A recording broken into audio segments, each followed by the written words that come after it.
یہ دوسرا دور آ گیا، اور اس دور کے اندر سب سے ایک ہی راستہ ہے کہ صاف اور شفاف الیکشن کروائیں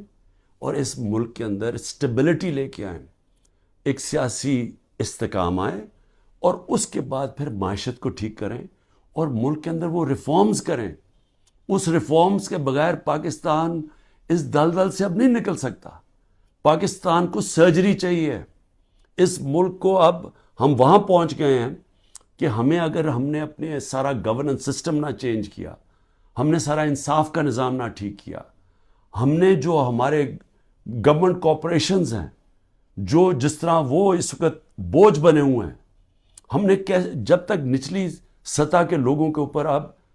ان کی مدد کرنے کے لیے پروگرامز نہ بنائے تاکہ ان کو ہم سہارا دیں، کیونکہ اب جو مہنگائی آ گئی ہے لوگ کیسے گزارا کر سکتے ہیں، اور جو ہم نے ہیلتھ کارڈ لے کے آئے